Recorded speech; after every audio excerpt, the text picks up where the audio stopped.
What really happened with your host, Mike Rivero. You're listening to the Republic Network, where you'll find out what the Fukushima's going on. And welcome to our show today. It is Monday, March 22nd, 2021, start of a brand new week of craziness here. And today's show is going to be a little bit different. We have a guest in our second hour, so we're going to do half hour of news as fast as I can. Then we're going to open up the phone lines for half an hour for your phone calls. And then in our second hour, we're going to be talking with Dr. Michael D. Knox, who's the chair and founder of the U.S. Peace Memorial Foundation. We're going to be talking about the foundation. We're going to be talking about his new book out, Ending America's War. So I'm getting a lot of email from people saying we need more guests on the show, and so we're listening to that, and we're gonna do that. Meanwhile, Mike is in our control room, twiddling the dials and keeping us out of trouble. And let's get right on into it. Getting on back to the mass shooting am I getting a call from Skype? Okay, we had apparently a temporary problem with Skype, and are we back on the line? You're good. All right, we're good. All right, I have no idea what happened to that, but anyway, like I said, we're going to have Dr. Michael D. Knox in hour number 2 of our program, and then Skype froze. Okay, is that now, or is that what happened before? Are we on the air? Yeah, you're good. Okay, we're good. All right. Welcome to live radio, people. It's always an adventure. It's not a job. It's an adventure here. All right, let's get into the news here. We're still seeing the fallout, if you will, from that tragedy in Atlanta where this individual went on a shooting rampage in multiple massage parlors. They're calling it the Massage Parlor Massacre. And we noted last week how the corporate media and various politicians were just absolutely trying to rewrite the narrative to be a white supremacist attack on Asians. And even though the shooter himself, who was in custody, was saying he's a sex addict, he viewed the massage parlors as enabling his addiction, and that's why he went on the shooting rampage. It's a terrible way to deal with the addiction, but that's the reality of what's been going on. So I'm looking at this story from the rightscoop.com, and it's saying it's time to take down the media narrative, which is distorting the facts in Atlanta. And they're absolutely right here. It's a textbook case of how the media distorts what's going on in the world here. We have Robert Aaron Long, was this 21-year-old man, was charged with the murders, and he told the police his actions were not racially motivated. They came out of his sex addiction. Speaking to NPR on Thursday, the FBI Director Christopher Wray said, while the motive remains still under investigation, it does not appear the motive was racially motivated. We are hearing there is no evidence of a racial motive whatsoever. The Georgia Senator Raphael Warnock basically said, we all know hate when we see it. And apparently this does not come up to that. Interestingly enough, as much as they're trying to sell this idea of white supremacism being at war with Asians, the FBI crime statistics tell another story entirely. Apparently, whites are actually a very tiny minority in crime statistics compared to their per capita population. Other ethnic groups are much more highly represented in attacks on Asians. I remember during the Los Angeles riots, when the blacks ran rampant through South Central, they just, through that whole area, they were attacking the Asian storekeepers. So the FBI crime stats say, no, there isn't really an epidemic of white people attacking Asians. Interestingly enough, everybody is trying to hop on the sympathy wagon regarding Asians right now. And Kamala Harris, remember, nobody's really sure what she is here. And she was being, touted as a black female, first black vice president, which I don't think is accurate anyway. This week, she's being referred to as an Asian, which is even more remote from the reality of her family tree, as it were. Story coming out of Investment Watch blog, why is the media suddenly obsessed with hate crimes against Asian people? Are they trying to create a new victim class? Is it just another in a long chain of distractions that we have, to keep us from paying attention to how badly this country is being managed? It's really crazy out there. All righty. The Trump-appointed top federal prosecutor for Washington, D.C., he's leading the riot investigation, what happened back on the 6th, the Capitol protest. He's saying that former President Trump could be charged. The facts do support sedition, and mentioned that 11 Molotov cocktails had been modified to act like napalm, which is sadly rather easy to do. Okay, the U.S. is now charging 4 leaders of the far-right Proud Boys with conspiring to block Congress from certifying U.S. President Joe Biden's election on the day of the assault, January 6th, on the Capitol, according to court papers unsealed last Friday. And all 4 defendants are the leaders or organizers of Proud Boys chapters in their respective states. All right. Now, here's an interesting little story. This is from southfront.org, and it's saying that defiant U.S. soldiers are questioning whether the Black Lives Matter riots weren't treated like the Capitol's so-called insurrection. And apparently they're out there just saying, why was there such a difference? So the Pentagon is establishing a new extremism training program. They're saying it's needed for troops who can't see the difference between the Capitol riot and the Black Lives Matter protests. So they're getting a little brainwashing going in there to say, Black Lives Matter riots are good and the protest at the Capitol building is bad. So they're going to be doing that here. All right, Donald Trump is getting ready to endorse Brad Raffensperger's potential GOP primary challenger, Representative Jody Hice, as revenge for the Georgia Secretary of State not supporting the election fraud claims. And we know just how the fraudsters are absolutely in lockstep, or should that be goose step, trying to make that go away. But it's not going away here. And President Trump is getting ready to launch his own news social media platform in 2 to 3 months, and I am certainly going to be signing up for that one, along with the one that Mike Lindell has announced he's going to be starting. Trump is still out there saying the election was rigged. He is dissing the Supreme Court as being gutless for rejecting every single case that was presented to them for legalistic trickery, no standing, all kinds of excuses made. The supporters of Biden like to say, well, every case that's gone to court has, been proven to be wrong. No proof was ever offered. The evidence was never allowed before the bench. The cases were shut off before they had their day in court. There are something like another dozen still out there. Getting on to other politics, congressional earmarks are back. The Democrats absolutely love them. The Democratic majority in the House of Representatives will allow up to $13 billion with a B in earmarks on House appropriations bills, 10 per member, for a total of up to 4,350 earmarks for fiscal year 22, which Democratic members of the House can use to throw money into their district in order to win votes for possible re-election. The House Republicans released a statement arguing the earmarks are a pathway to congressional corruption. They're certainly right about that. The late Senator Tom Coburn frequently called earmarks the gateway drug to corruption and overspending, and spearheaded the 2011 ban. So we're definitely slipping backwards.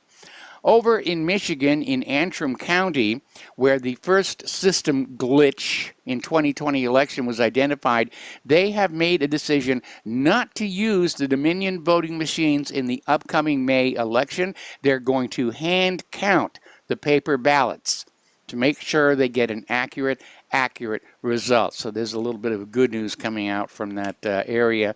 Meanwhile, over in Arizona, the state Senate has ordered a hand recount of 2.1 million ballots from the 2020 presidential election. And if the hand recount shows that there was a huge margin of error between what was coming out of the machines and what was actually being reported, it's going to be a domino effect. You're going to have other states saying, we got to go back and take a look at this stuff. This could be the beginning of this whole fraud being brought down, and it needs to be brought down, because if the elections are being rigged, then we, the American people, are totally disenfranchised from this nation. We have no say at all in how the government is going to be run. Out in California, there is a bill being considered that would ban police officers guilty of public expressions of hate. It would also target police who have conservative views. So California wants all the police on the ground to be liberal in their political leanings, which frankly, my idea of a police officer is their own personal politics should not have a bearing on how they carry out their duty. But apparently the people behind this bill think quite the opposite view. All right, let's talk about COVID-19. Story coming out of Investment Watch blog again. 3 fully vaccinated people have caught the COVID-19 coronavirus. The 4th came down with the B.1.1.7 variant.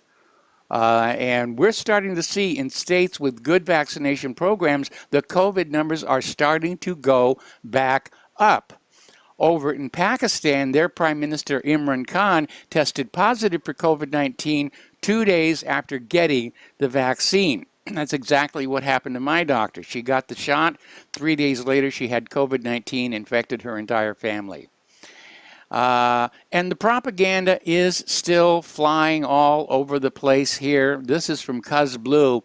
And AstraZeneca is out there insisting that their vaccine is 100% effective at keeping people out of the hospital and stopping them from dying of the disease, according to a new U.S. trial. And we know how those trials can be biased. You know, it's the golden rule of science. Whoever's got the gold decides the science. Another story, this one coming out of vmmeta.com. Ivermectin is effective for treating COVID-19. This is coming out of 46 different studies. But you know, the medical industrial complex, they don't want cures. Cures are not profitable. With vaccines, you're selling medicine to every single person. With a cure, you're only selling medicine to those who are actually sick, which is not all that many people. Even Goldman Sachs is out there saying that curing patients is a bad business model, that the goal is to be constantly treating them, vaccinating them, and just keep the money flowing all the time.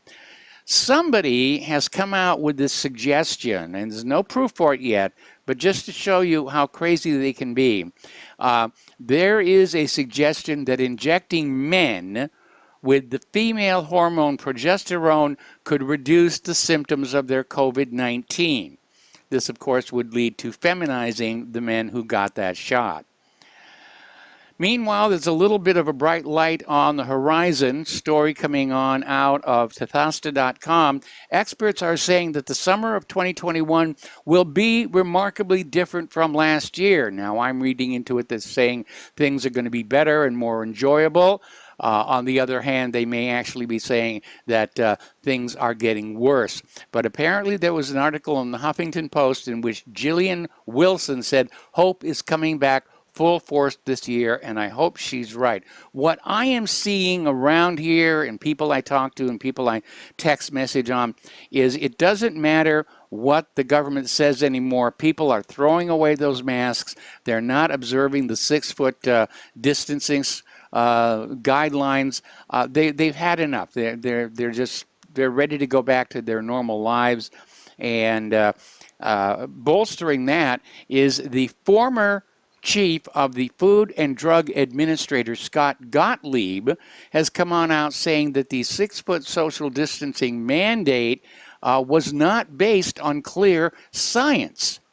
And this 6-foot distancing requirement has probably been the single costliest mitigation tactic employed in response to COVID, and it really wasn't based on clear science.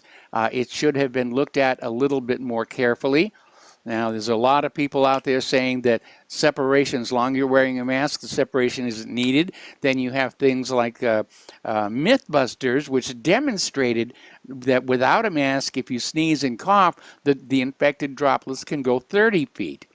So they just picked a number out of the air, 6 feet, and that's what we were all told to do. Okay, a little bit of good news.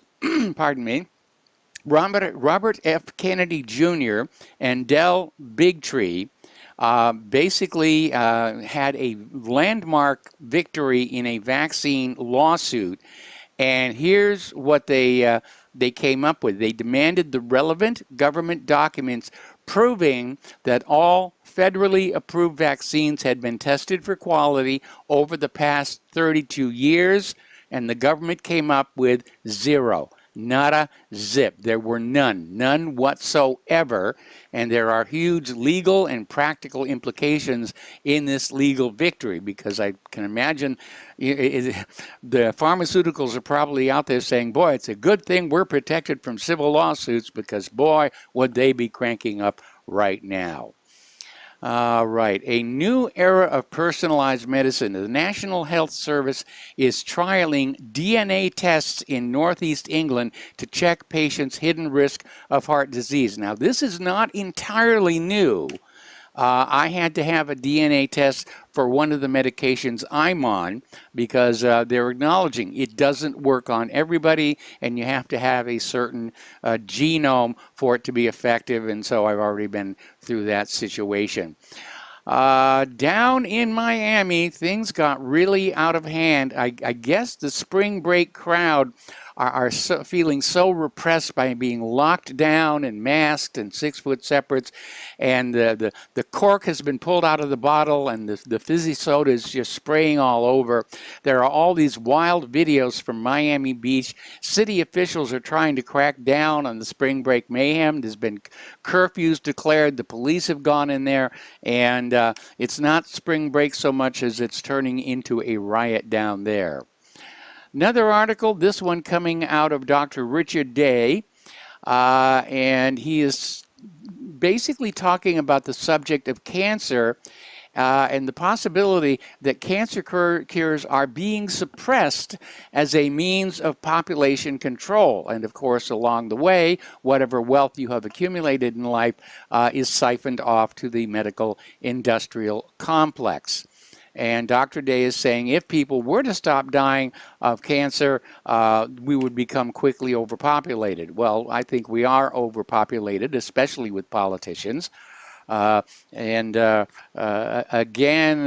this idea of population control, I don't like the idea of total strangers playing God with anybody else's life and say, you can have kids, you can't.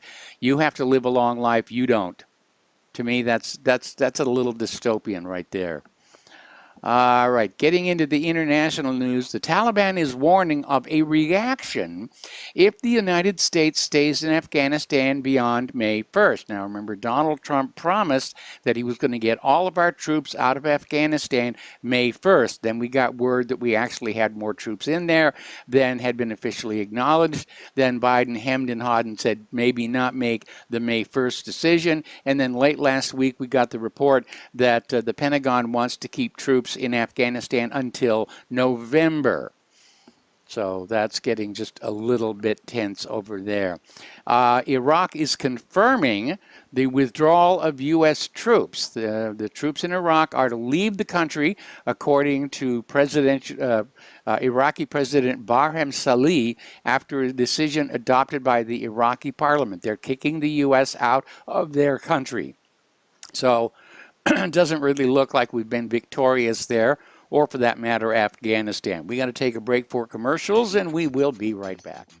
To our show here, and speaking of Iraq, there is a movement in the House to repeal the 2002 authorization for use of military force against Iraq.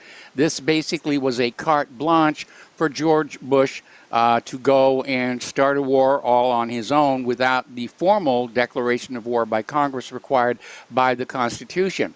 And I'm not surprised they want this to go away for two reasons. One, it's been kind of exploited by subsequent administrations to engage in military authorization, again, without a declaration of war by Congress. And second, George Bush lied to get these authorizations for the use of military force going. In his original letter of transmittal to the Congress, he said that this was in retaliation for 9/11. And of course, then sometime later, George Bush himself on video admitted Iraq had nothing to do with 9/11. So it's been a little bit of an embarrassment. They are expecting this repeal of the AUMF to go forward. It's got a lot of support. And to return the war declaration powers to the Congress where it rightfully belongs. Over in Iran, their Foreign Minister Zarif is blasting the European Union for asking Tehran to, quote, act responsibly, end quote, while ignoring the fact that Israel has nuclear weapons and has never signed the Nuclear Non-Proliferation Treaty. So Zarif went on Twitter to blast the European signatories to the Joint Comprehensive Plan of Action, otherwise known as the P5+1, and still refusing to deal with the fact that Israel does have nuclear weapons. The United States is warning China that it will enforce sanctions on Iranian oil shipments. This is stuff that goes back to Trump-era sanctions against Iranian oil sales as shipments from Tehran to Beijing increase. And they're going to continue enforcing those sanctions. Right now, the United States is controlling 90% of Syria's oil. And Syrian Oil Minister Bassem Tomaa has revealed that around 90% of Syrian oil is under the control of U.S. forces. He says the Americans and their followers are acting like pirates as they are targeting the Syrian oil wealth and oil supplies. Well, you didn't think the United States invaded just to be good guys, did you? So he stated that the total direct and indirect losses of the Syrian oil sector had exceeded $92 billion, noting that what happened in Syria has never previously occurred regarding the exploitation of wealth and supplies. Now remember when they invaded Iraq, they said Iraq's oil was going to pay for the war. That never happened. The Royal Navy is going to deploy a high-tech ship to fight Russian submarines in secret ocean war. The concern now is that the vital undersea cables may be at risk and subject to being severed. Remember, a few years ago, there were a couple of instances where undersea cables were severed, and it felt at the time like somebody was running a test to see what cables had to be cut at what locations to cause the maximum amount of shutdown of the internet. Over at the Pentagon, they're saying that India should not buy Russia's S-400 missiles, or they will be hit with U.S. sanctions. Now, this last story touches on something I've been saying before about, building up to win the previous war and not dealing with the modern one. Story coming on out of BreakingDefense.com. It says, bye-bye B-52s and carriers, hello, more destroyers and F-35s. And it says the U.S. needs to shift investment from hallowed but vulnerable legacy platforms, especially carriers, to more flexible and survivable weapon systems, above all, Aegis warships and the unfairly much maligned F-35. Well, I disagree with that. I think the F-35 deserves the kicking that it's definitely getting. And deserves to. All right, getting into the economic news. Actually, we're coming up here on the bottom of the hour. We're going to open the phone lines, area code 512-248-8252. And when we come back from the commercial break, we're going to be talking with Dr. Michael Fox about his Peace Foundation. I'm sorry, Michael Knox, rather, about his Peace Foundation and his new book there. Let's see, one more story I can fit in here from the economy. Massive U.S. government money printing is motivating investors to buy record gold and silver eagles, and they are very prudent to do exactly that. Meanwhile, E.B. Tucker is out there saying that gold confiscation might, in fact, be coming, and we should prepare for major shortages. Let's see. Okay. And we're coming up here on the end of the segment, getting into the commercial break. And when we come on back, we'll be taking phone calls. So stay tuned. We'll be right back. Welcome back to our show here, and the phone lines are open. Area code 512-248-8252, and we're going to go to Al in Canada. Hello, Al. Welcome to the show. What's on your mind? Hi, Mike. It's William Shatner's birthday today. He's 90 years old. Oh, my goodness. I sent you a video. I know. Yep, I got the video. I didn't look at it because I'm kind of busy right now, but yeah, well, 90 years Only about 3 old. minutes, He doesn't look it, does he? Yeah. No, and he doesn't even sound like he's 90. Yeah. You know, he makes Joe Biden look like he's 110. Yeah, really. Oh, it's crazy. Yeah, I've been reading up on him. Jesus, man. Yes, That I poor worked guy. with him on the first Star Trek movie. So Joe Biden is, I think now we're entering like elder abuse here. This sort of stuff. I think we really are. Like that fall, I saw the fall, those 3 falls. They're trying to, you know, before it was the wind, and now they're trying to pass it off as, you know, his shoes are too slippery. Which might be the case, you know, because, you know, these high quality shoes that I can't afford are you know, the sole is made with leather, right? Yes. With cowhide or with some kind of hide. Well, they got to get scuffed up can't really afford it. good before you can get traction. I remember back in college theater, we had to wear Capezio dance shoes, and those things were just so slippery.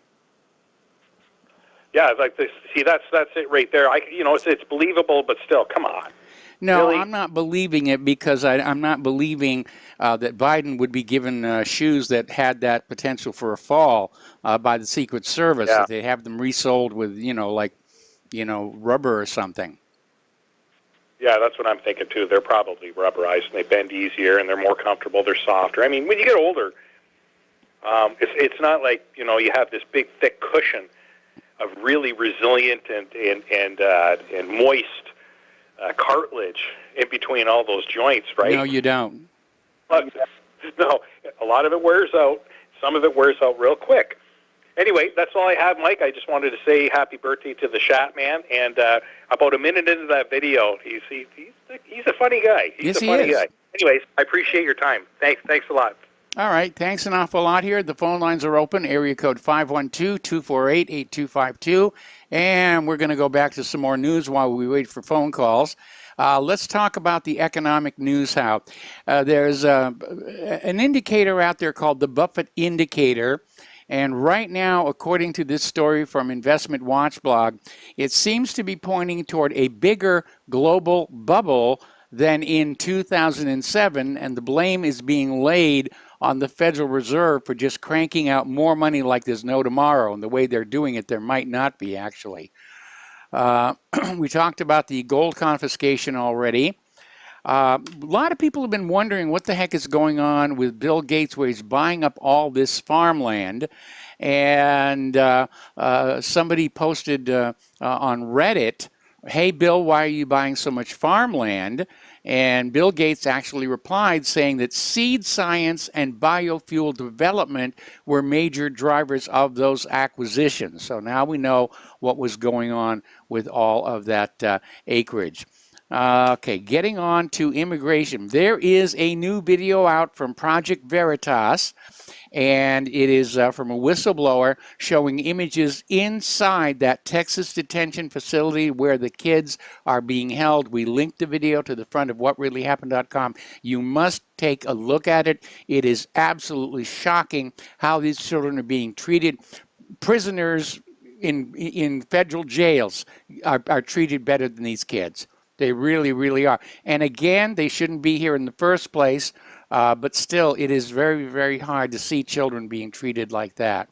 Speaking of Project Veritas, A New York Supreme Court judge last week excoriated the New York Times, ruling they used a reckless disregard and acted with actual malice when two of their reporters deceptively presented opinions as fact in several articles denigrating Project Veritas. Well, I mean, isn't that what the cold corporate media does anyway on a daily basis here? Biden is housing COVID-contaminated illegals in facilities built for oil employees. And according to Jesse Waters on Fox News, we're heading toward 200,000 illegal border crossers per month. At least we were. We are now getting word that the Department of Homeland Security is closing the border down, but the illegal immigrants who already got in are being allowed to stay. Nearly 1,000 unaccompanied children have been held at the border for more than 10 days. It's being described as a humanitarian crisis. And again, if you look at that Project Veritas video, it definitely will look like that. Trump is hitting back at Biden for blaming Trump for the border wall crisis. Trump is saying Joe's government is in way over their heads and taking on water fast. Trump has described the border crisis as a national disaster. It's certainly a national embarrassment. Democratic Texas mayor is coming out saying it's a breach of national security not seen before in modern history. His small town is swamped by 150 migrants every single day.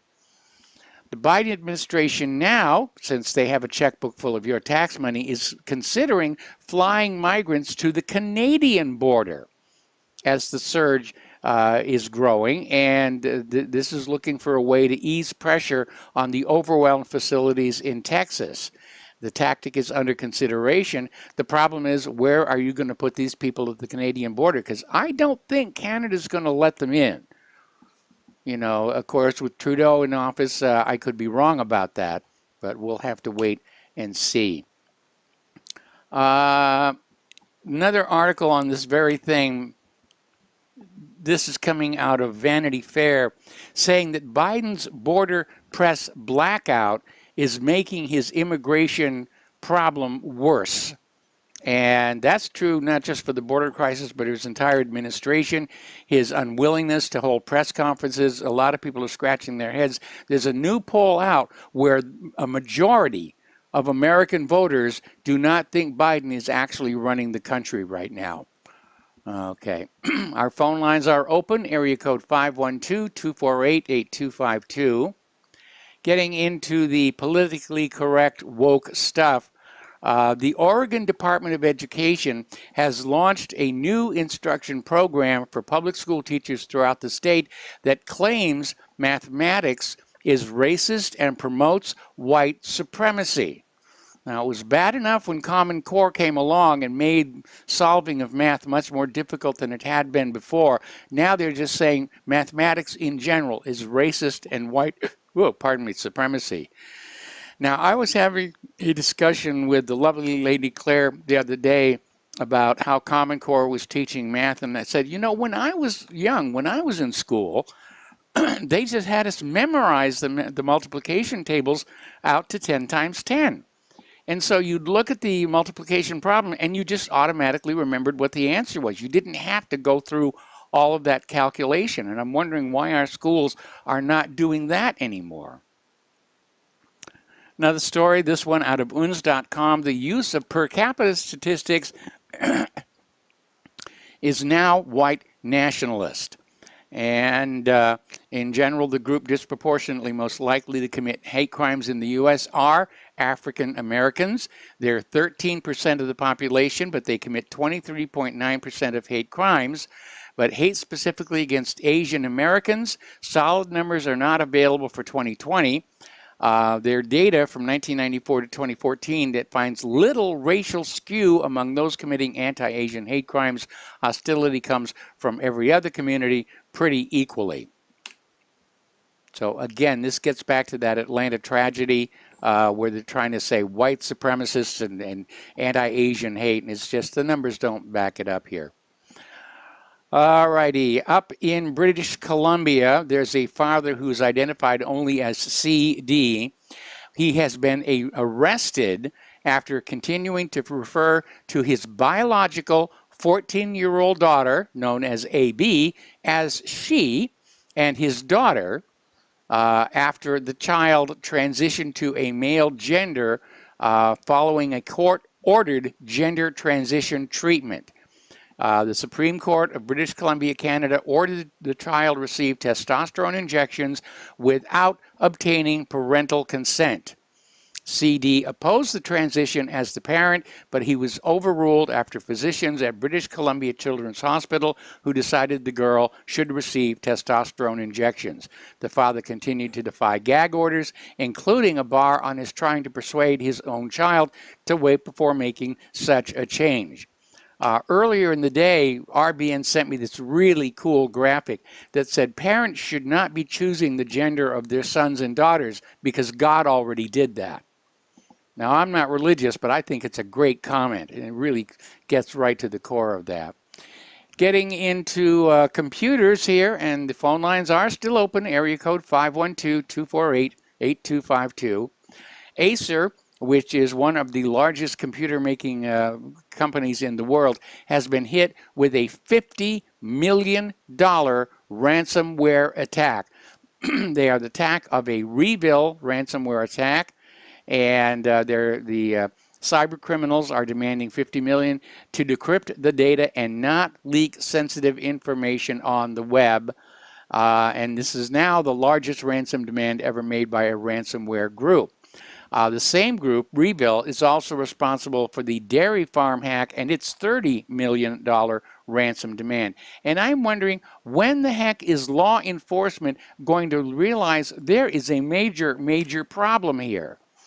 The silence, as they say, is deafening on this issue. It really is. Okay, we've been talking a while about the Exchange server vulnerabilities. Microsoft Defender antivirus now automatically mitigates the Exchange server vulnerabilities. As of March 18th, Microsoft said the software will automatically mitigate the Exchange server vulnerability that is being actively exploited in the wild. And again, why isn't law enforcement doing anything about this? Well, they're too busy, I guess, handling those protesters and spring breakers and everything. All right, we're going to take a phone call now from Kelly in Austin. Hello, Kelly. Welcome to the show. What's on your mind? Hey, Mike, I'm really disturbed about this nonsense about mathematics being racist. Yeah. Again, I have a very strong background in mathematics, and it's played an integral role in everything I've done in my professional career. And so to those people who want to argue that there's not a precise answer for things, let me pose two scenarios here. One, where our bathrooms are being remodeled right now. So we had to buy X amount of square feet of tile to lay on the bathroom floors. All right, so you need to know how much tile you need. All right, so let's say the dimensions in one area for a tiled area are 10 by 12. How many square feet of tile do you need? Do you want to buy 100 square feet? 120 square feet plus? And on the other hand, let's suppose that you go to a store, you buy something, and the clerk the bill is say $2.50. And you give the clerk $5, and the clerk gives you back $2. Okay. Okay, well, don't you want the right change? Yeah, obviously. I mean, simple things like that, to me, just blow that argument right out of the water. And then to make it even more complicated now, let's say you're an engineer and you're designing a bridge. Mm-hmm. And so you are trying to figure out how much stress these pylons can take.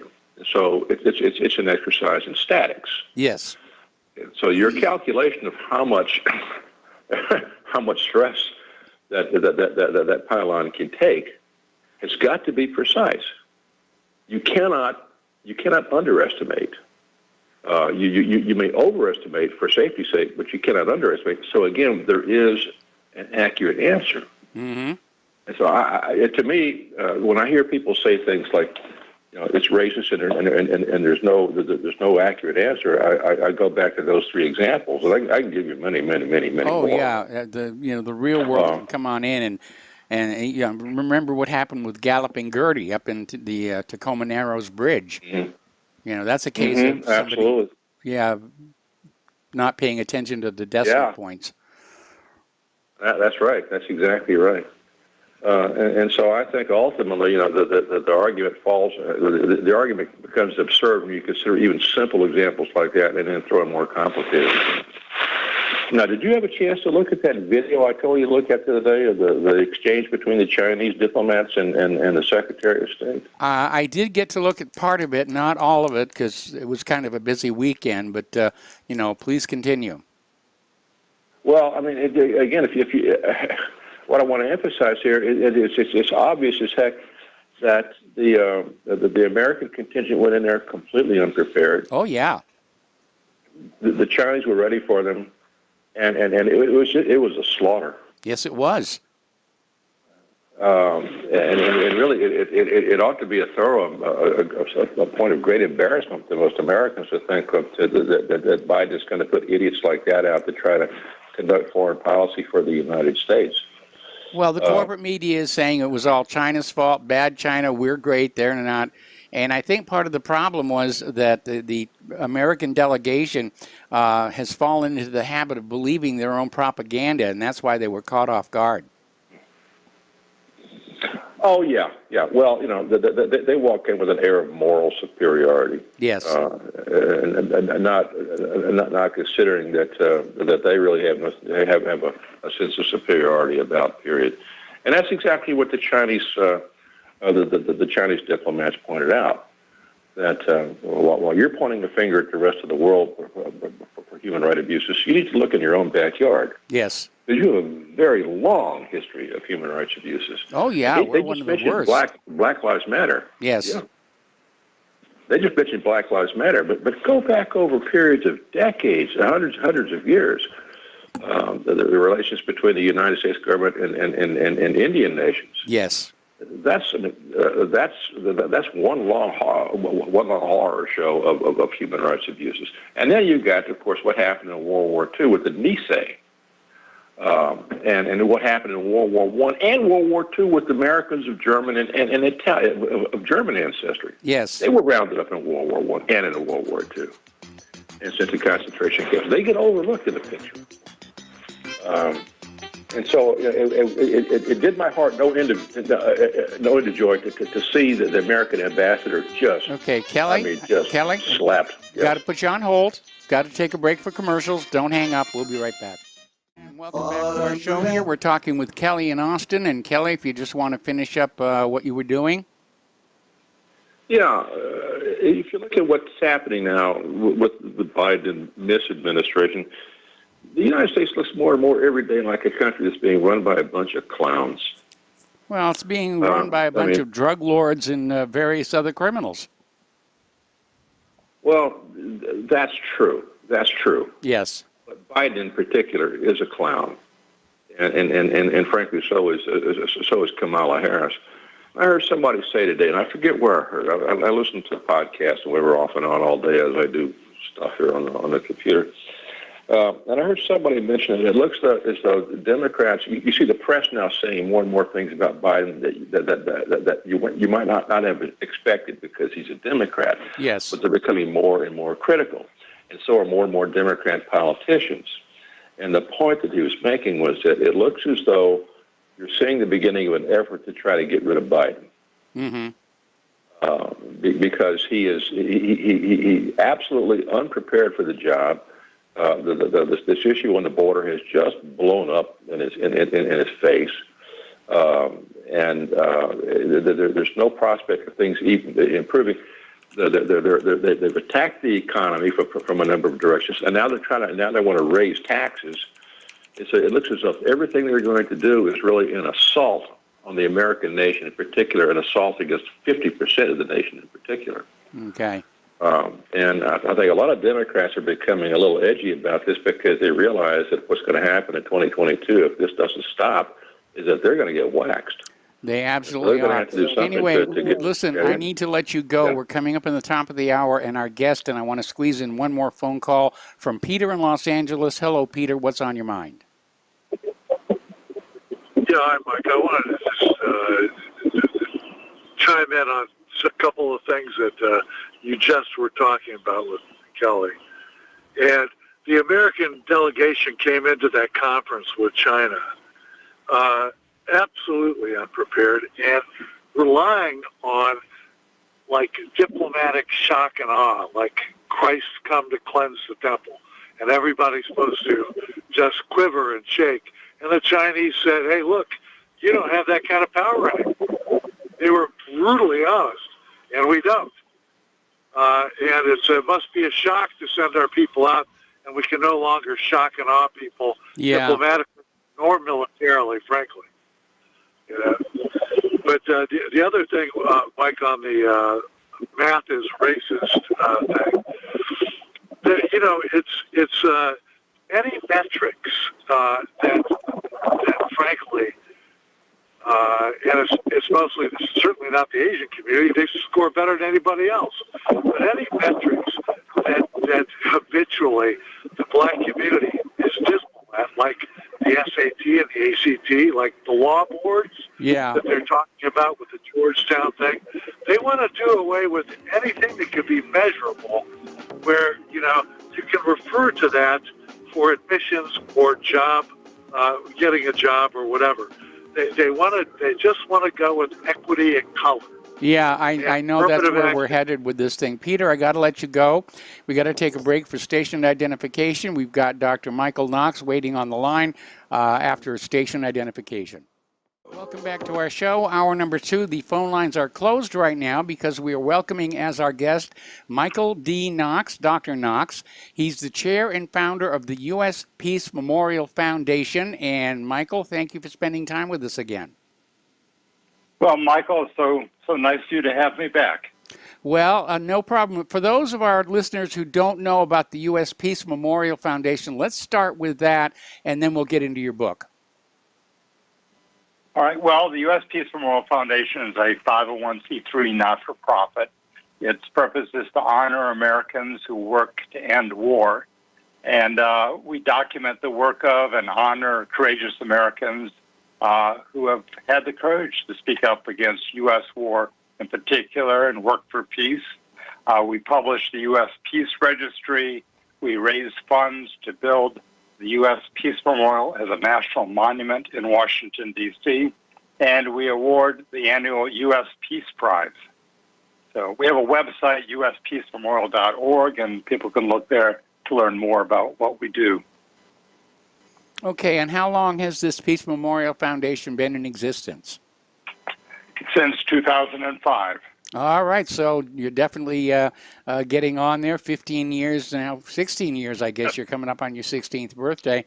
So tell us about the new book that you've got coming out.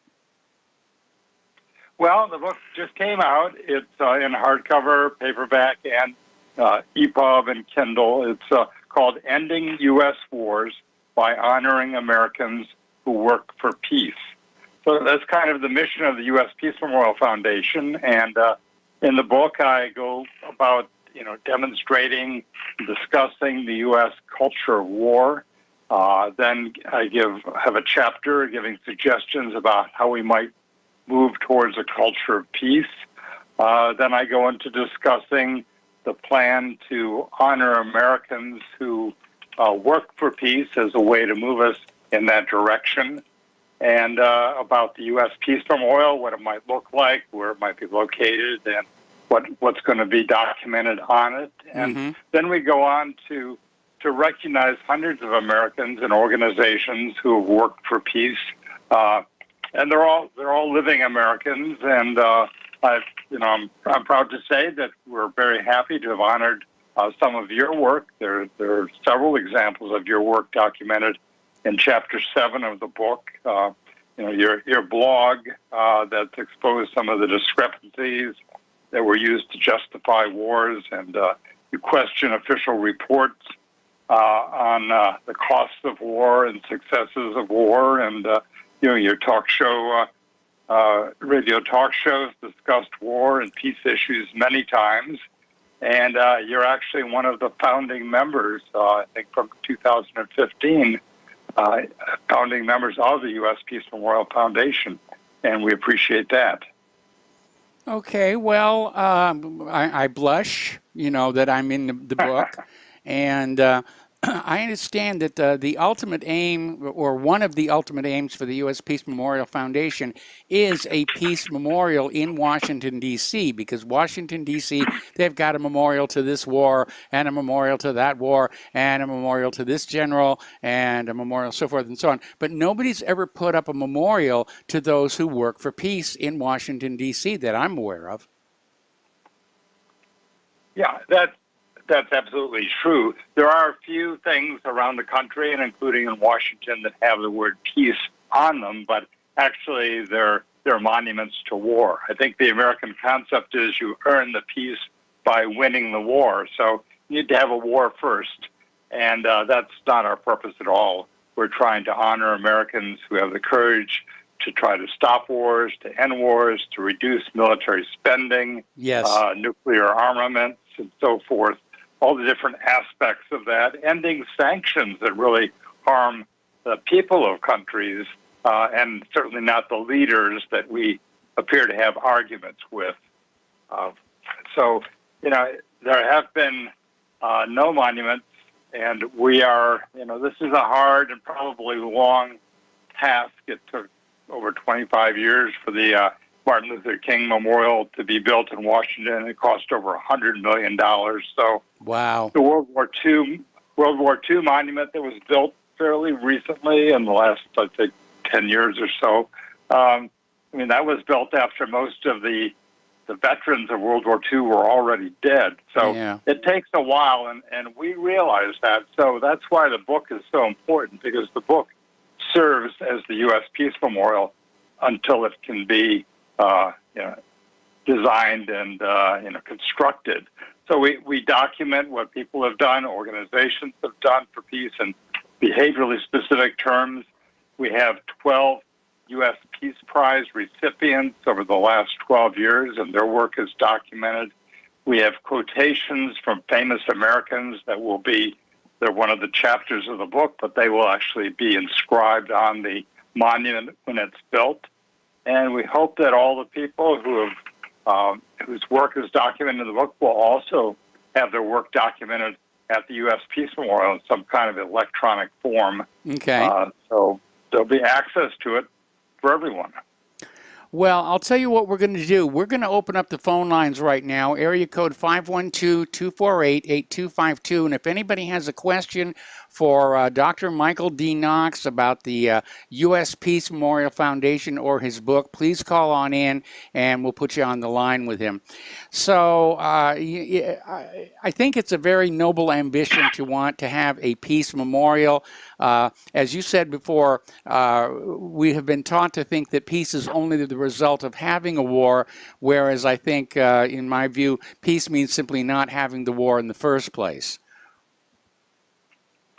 Well, exactly. And we know that we can use these resources. We spend most of our money on war and defense spending, CIA spending, which often is war spending. Yes. And, that's where we spend our money. But we know we can use it for other purposes, for infrastructure, for roads and bridges and healthcare. And we don't even have N95 masks in our local drugstores. We can't, it's just, you can tell where our priorities are when you see its military spending. Oh, yeah. When you see that the presidents of the United States, including Biden now, he ended his Democratic nomination acceptance speech, his presidential victory speech, and his inauguration speech. He ended all of those with, "And may God protect our troops."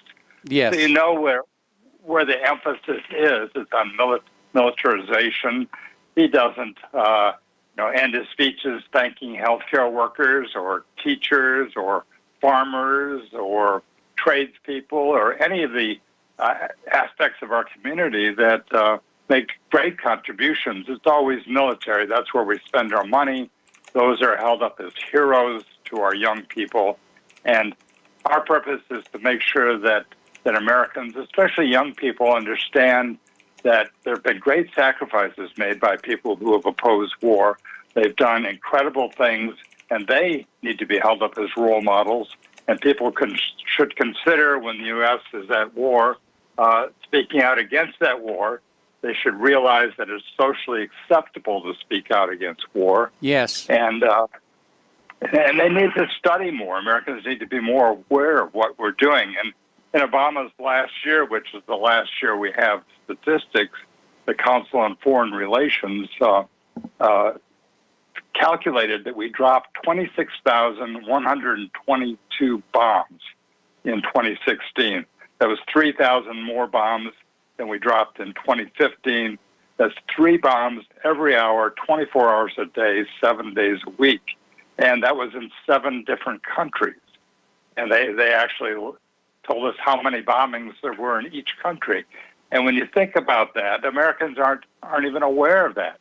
And that bombing continues today. And now we're having tough talk with Russia and China and trying to provoke additional engagement. There'll be some missteps. We're surrounding Russia and China, and that will lead to some missteps that can lead to calls for escalation and calls for war. And our leadership, from our president down to the Congress and the military, will all be very happy, and the military, the corporations that benefit from military spending will be happy. And we need to stop it. We need to stop the provocations. We need to stop the wars that are going on right now. And we're killing people in at least 7 countries today as we speak. Well, it's we're a warlike nation, and it's time we owned up to that. I think there's only been 3 or 4 years in the entire nation's history where we weren't involved in some conflict somewhere. And of course, we had that horrible civil war on our own soil that killed so many people. And it's almost like we're raised to think that war is acceptable and it's cool. Certainly, with a few exceptions like Full Metal Jacket, the movie industry tends to glorify and ennoble the idea of war and fighting war. Yeah, absolutely. It permeates our culture. I mean, you can't even go to a basketball or football game or even city council meetings or religious service without some militaristic type of ceremony. Yes. Halftime show or whatever. It's every aspect of our culture. And think about this. The U.S. has bombed no less than, probably more than, but no less than 30 countries since the end of World War II. So that's, in my lifetime, we've killed millions of people. We've maimed tens of millions more. We've disrupted and destroyed education, healthcare, housing, businesses, infrastructure, environment in other countries. And since 1946, no other country has killed and injured more people living outside of its borders. And truly, we are maybe the greatest threat to peace on earth. 2014 Gallup poll International surveyed people in more than 60 countries and found that the U.S. was viewed as the greatest threat to peace in the world. And there's no wonder that's the perception, because that's exactly what we do. We do war. Yeah, we do. And we sort of do it well, although lately I'm seeing a lot of stumbling. I mean, for all the money that goes into the military-industrial complex, we've seen disasters, boondoggles like the F-35, the Gerald R. Ford. They're already canceling the Freedom and Independence Littoral class vessels, and it's not only a lot of money, a lot of it is being wasted because the entire military procurement system has become corrupted. Anyway, we have a caller on the line, and Andrea in Oklahoma, do you have a question for Michael Knox? Basically, I'm I have more of a statement. At this time with the COVID and the vaccine, the COVID is just a big ploy to push their poison on the people of this nation, which is turning into, I guess, using the word Holocaust or genocide, seems to be more important to me at this point. There's no peace right now. We have, our government seems to be the biggest terrorist, and everybody's life is on the line right now. And they're getting so crazy and so desperate to give everybody this vaccine that is known to have babies in it and AIDS in it, and you name it, they put it in it. Sick cows, sick pigs. I mean, they had to, and it's going to kill people. And it's going to be everybody, like in my family, everybody I told not to go get it, ran out and got it. Like, okay, they Andrea? couldn't wait to get it. Andrea? But that's my point. I hate to be a Debbie Downer, but that's my focus, and we're still at war right now. To put up anything about peace is just kind of silly, and that's... Well, obviously, I disagree with you on that one. I think, Dr. Knox made an important point. We have to make seeking peace cool again. I remember back in the 60s when Vietnam was raging, it was socially acceptable to be anti-war and to wear the pins and carry the signs and, tie-dyed shirts and long hair and everything. It's hard to imagine me with long hair, but I did have it back then. We need to focus on that, and that's the whole purpose of this discussion. So do you have anything to contribute on the issues of war and peace? Well, I remember protesting too, but it was mainly to bring our guys home. Yes. It was, we didn't want them being slaughtered over there. We didn't want the Agent Orange being dropped on them. We wanted them to come home. That's a good reason. And, that's a good reason to seek peace, is to save all those lives on both sides. There's a giant one in Washington, D.C. with lots of poor fellas that lost their lives on it. Yes. I'd like to see, the peace flag. You brought that up a long time ago, of what the peace flag looks like. And it doesn't look like the flag we got right now, but that's because we're still at war. So, okay, that's my comment. I'll let you go. Thank you for your time. All right, thank you for the call, Andrea. Michael, do you have any feedback to that, or do we want to go on to another topic?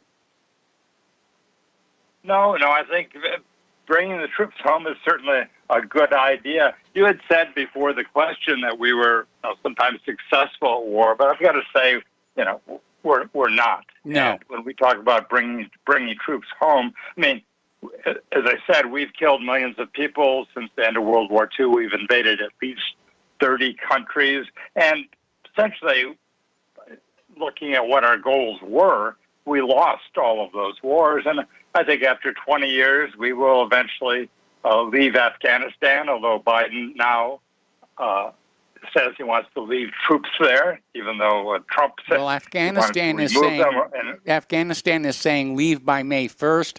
Iraq is now telling our troops to get the heck out. So it does look like this. And we need to. We need to. And, it can bring our country down. The sheer expense of it can bring our country down. And we knew that from day one. We knew it from the Soviet experience, where the Soviet Union essentially fell apart because of its engagements in Afghanistan. And we're only there to trouble Russia. We essentially founded the Taliban to make it difficult for Russia and kill as many Russians as possible so that they would find the war costly and leave. And now we're fighting them, and we're embroiled in the same kind of conflict that the Soviet Union was embroiled in. And I agree with your previous caller. We need to bring those troops home. Yeah, absolutely. We definitely need to do that. And I remember one time when I was still living in Hawaii, there was this anti-Iraq war protest. And, there was this guy saying, support our troops, support our troops. And I said, yes, let's support them. Let's bring them home where they're going to be safe. And shot me a really dirty look there, but you know, every time there's a protest, there's always going to be these plants there from the government to try and keep the discussion going, you know, rah, rah, you know, victory or death and whatever else they're going to say here. So let's talk a little bit more about your book. In fact, where can people get it? Let's get that done before we run out of time. Well, they can, if they go to our website, uspeacememorial.org, on the very first page, they'll see a picture of the book cover, which is the peace sign Yes. over some destruction. If they click on that, they will see all the various places you can buy it. Just about any bookstore, Barnes & Noble, there's a link to that. Powell's Bookstore, Amazon, you know, Books A Million. There are a bunch of links. There's also the EPUB versions that are listed there. There are also lots of endorsements from people whose names they may recognize, endorsements for the book, people who have read the book carefully and they drawn conclusions about it. They'll also see our Peace Prize recipients listed there, and they'll see ideas, design ideas for the U.S. Peace Memorial as a national monument. So I'd say going to the website and clicking on the book is the best way. Okay, Mike, I got to put you on hold. We got to take a break for commercials, and we'll be right back.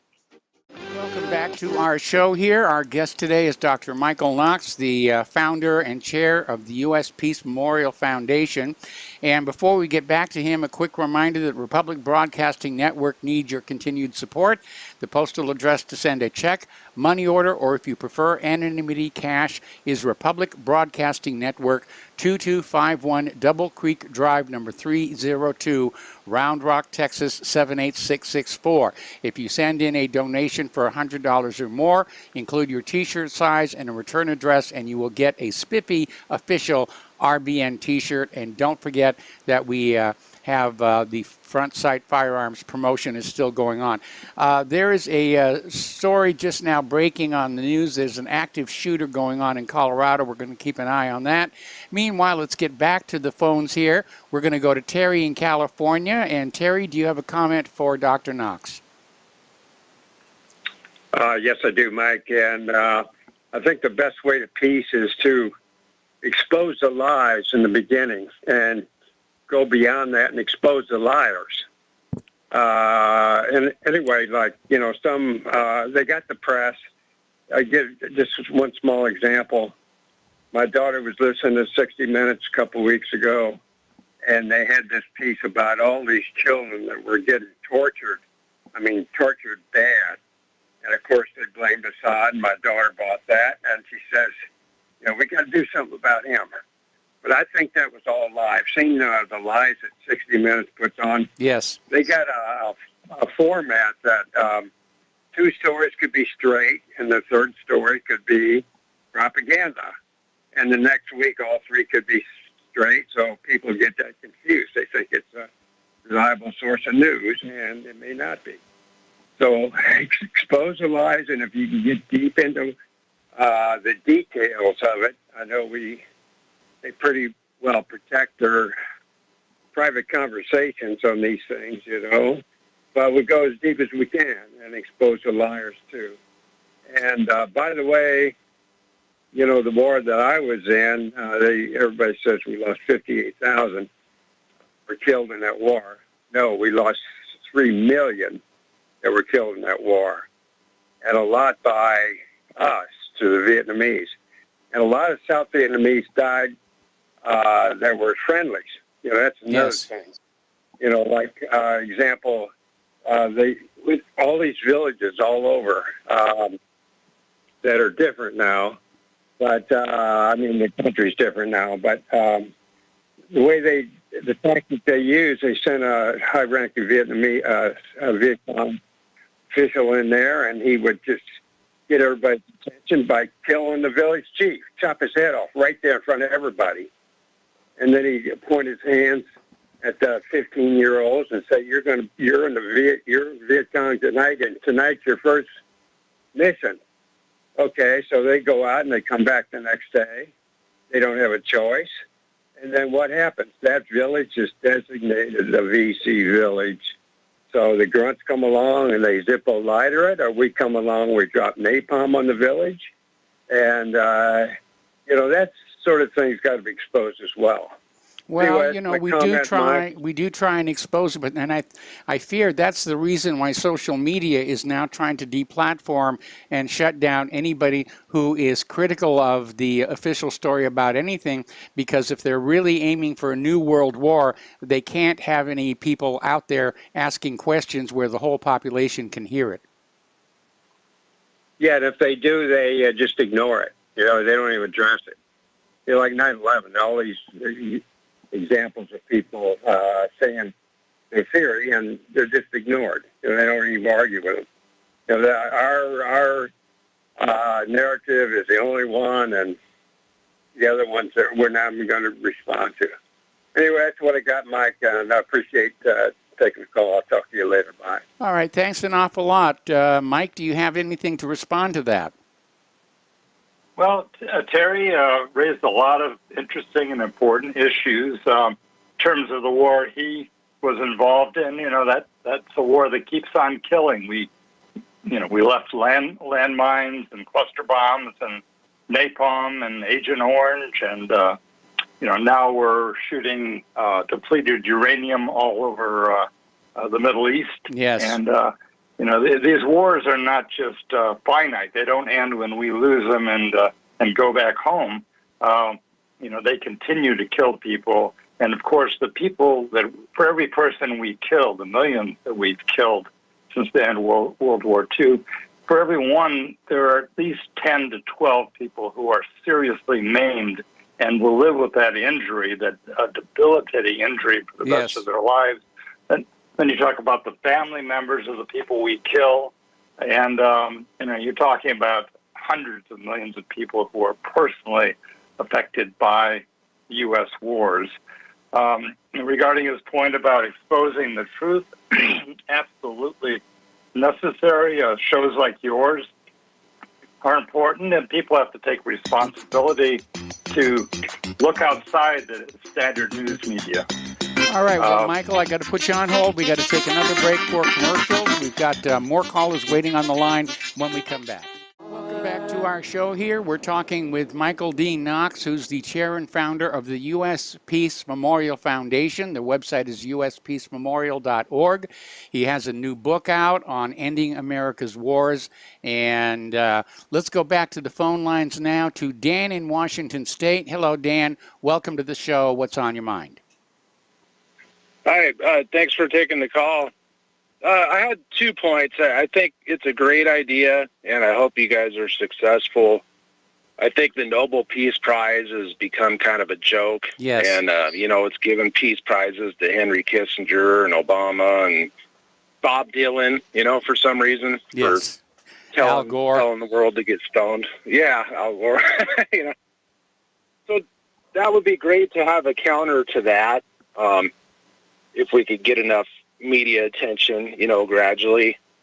My second point is kind of the people who would be soldiers, the anti-war, kind of the working class, white and black people, have been kind of pushed out of the left wing by, I think it's COINTELPRO going on today, like people like Susie Sheehan or Cortez from New York. Yeah. They become like our leaders, right? And then they push just a bunch of social justice, the pink hats. Yes. Kind of ridiculous stuff, and then that pushes our people away from the left Democrat wing when we should be kind of just taking that over, I think. Or if that's a strategy. I think we've allowed them to scare us away with their nonsense, basically. So just wondering what you guys thought of that. I don't... Well, Michael, what do you think of that? Well, our book looks at a broad range of people and a broad range of anti-war activities, and I think there's room for everything in that range. We've identified more than 900 specific behaviors that people have engaged in. And if you're thinking about opposing war, you could look at this book, look at the role models, look at the examples of what they've done, click on the links if you want and read more about it, and then decide what you might do yourself, what you feel comfortable doing. So, it's everything from writing a letter to your editor, writing a letter to your member of Congress, to civil disobedience that leads to your arrest. So these kinds of behaviors that that Dan was just talking about. I mean, some may feel uncomfortable to him, but there are lots of others that might feel comfortable to him and other listeners who want to oppose war. They don't have to wear pink hats or whatever the other examples were, but every little bit counts. You have a responsibility to speak out against war. I grew up I was born exactly 9 months to the day after the bombing of Nagasaki. So one of the first, baby boomers. And I can imagine that my parents thought that, there'd be a peace now. And maybe that's why they decided to have a child, the first child, because, and I was conceived apparently in an army base. So, with that hope, over 70 years ago, 75 years ago, that we could be a nation at peace, to a nation that has actually invaded 30 countries. I think you have a responsibility as a citizen to speak out against these atrocities. What we're doing now, it's not only spending our treasure and killing our soldiers, and diverting us from the things we ought to be paying attention to, but it also is immoral. It's evil. And there's no nation that's doing more of this kind of murder around the world than the United States. And so we have a responsibility to do something. And you call it down for some things, but there are many things you can do. Okay, thanks for taking the call. Yeah, that's I see a lot of examples of like COINTELPRO being used today, and it's frustrating. So thanks a lot. Great show, guys. Have a good day. All right. Thanks an awful lot. And we're going to go to Pat in Florida. Hello, Pat. Welcome to the show. What's on your mind? This is Pat in Fort Worth. Oh, I'm sorry. Okay. Okay. Well, I just want to say that you look and see how many presidents had war. Carter didn't have any, but he gave away the Panama Canal, and he had the Iranians holding our hostages, that whole plane full of hostages, 40 days. And Reagan, they said he's a Goldwater Republican. He'll have us in war in no time. Of course, his was peace through strength motto. And on the day he raised his hand to take his presidential oath, they let the hostages go. So they say that was just HW with that October surprise. I don't believe that. Well, I think there's compelling evidence that something was going on in the background there. It wasn't that a deal was made to hang on to the hostages in order to damage Carter. Well, maybe President GW wanted to get Reagan in so he could become vice president, but I don't want to take up for him. Yeah, and there was the attempt on Reagan, which would have promoted GW to the Oval Office. Well, that's true too. Yeah, and he lived through it. But Iran did it to President Trump by knocking that plane out of the air, thinking that he'd get mad, and he would do. But they got caught. And they were the embarrassed ones, and he said he didn't want war. Well, W. Bush was challenged by China because we made some kind of mistake. I can't remember what it was out. Maybe knocked out one of their submarines or something. And so they were ready to start a war. And he just said, well, I'm sorry, we made a mistake. That was the end of that. That's enough, right? Okay. They do try a new president. They do try him, and this time they just want to get rid of President Trump. But that's and look what we wound up with. He did, but look what we wound up with. He did good. All right. Well, listen, Pat, we're going to let you go. Well, that's because enough of y'all didn't vote for him. Enough people didn't vote for him. All right, also, well, we're going to switch over to Peter in Los Angeles. Hello, Peter. Welcome back to the show. Do you have a comment or question for Dr. Knox? I do. And Dr. Knox, I appreciate your coming on. I really applaud this idea. It was interesting hearing from Terry what he had to say. That always good comment, but particularly personal. That was very good. One of the things I want to say as a former military guy is that the most disturbing trends that I see happening now. One, I'd like to hear what you say, Dr. Knox, is one of the things, the anti-war movement itself, the worst blow I think it ever received, was Barack Obama's ascension to the presidency. When there was a major anti-war movement against G.W. Bush back in the early 2000s, and it was, again, it seems to have been partisan, politically motivated to a very large degree. And once Obama came in as a black, quote, liberal, who ended up getting us in other wars again, but it completely eviscerated the anti-war movement here when hundreds of thousands of people were doing it when it was a Republican in office. But then we go into Libya, we go into Ukraine, we go into Syria, and all these other places, and back into Iraq and back into Afghanistan under Obama, and it's dead. It's crickets. So just like what they're calling a riots, like the Black Lives Matter riots, they're not riots to liberals, right? But the thing with the Capitol is a riot to a liberal. That was a riot, right? Yes. But the other thing, and then I'll hang up. But I have found, and having been in a whole bunch of these myself, that Clausewitz, war has an objective. It's politics by other means. Yes. And usually you define what victory means. And since the end of World War II, when we have Korea, which it's a little, then the definition gets a little nebulous. Definitely nebulous in Vietnam. The war on terror, there's no, the objective seems to be perpetual war itself. Yes. Perpetual conflict with no defined, that's and it goes hand in hand, I think, with the fascist government, which, Mike can tell you what the definition is. It's basically when the state and business basically teams up at the expense of people, and they're running these horribly, tremendously profitable wars that, of course, is killing us and killing people all around the world, but profits the big business, and there's no objective. They're ongoing.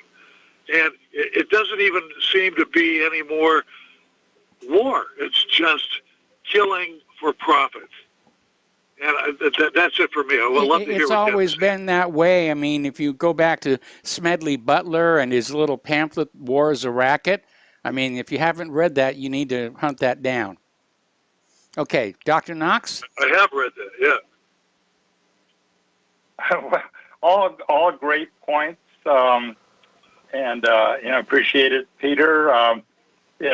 Pat was also talking about U.S. presidents, not just President Obama, but as far as I'm concerned, they're all warmongers. They've all been warmongers. I know that President Obama, every time he would see someone in uniform, he would have them stand up and tell them that they were the best this country has to offer.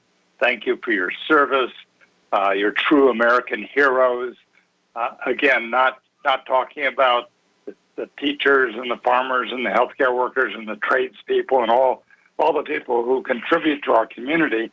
But the soldiers are always on the mind of the president because they are basically militaristic, and they become president because the businesses and others who profit from war support their candidacies and the candidacies of other people in Congress. So, I would say that, he's right on in terms of his assessment of President Obama. Presidents may come and presidents may go, but the wars seem to go on forever. Yeah, that's true. That's true. But when Obama took office, we had Iraq and Afghanistan. In the week of his inauguration, he invaded Pakistan, and then we had Somalia, Libya, Yemen, and Syria added to that. So we start out, with a couple of wars and end up with 6 or 7 countries that we're killing people in. And there's no reason for it. There's no objective for it that we know of except making money and killing people. And they're poor people. These are defenseless people. And not one of the countries that we've invaded has ever attacked the United States or been any threat to the United States. They're poor, underdeveloped countries that don't have the resources to even defend themselves. And the people that we murder are people that have no means of defense. They're helpless. Women, children, family people, old people just happen to be in the wrong place at the wrong time because the United States is mad at their leaders. Or they covet the natural resources of the country. I mean, right now Syria says the United States is controlling 90% of Syria's oil. Yeah, I think that's a big part of it. But there's always a reason, and maybe that we don't like their philosophy. We're going after non-Christian nations right now. We went after Asian nations and Korea, Vietnam, Laos, Cambodia.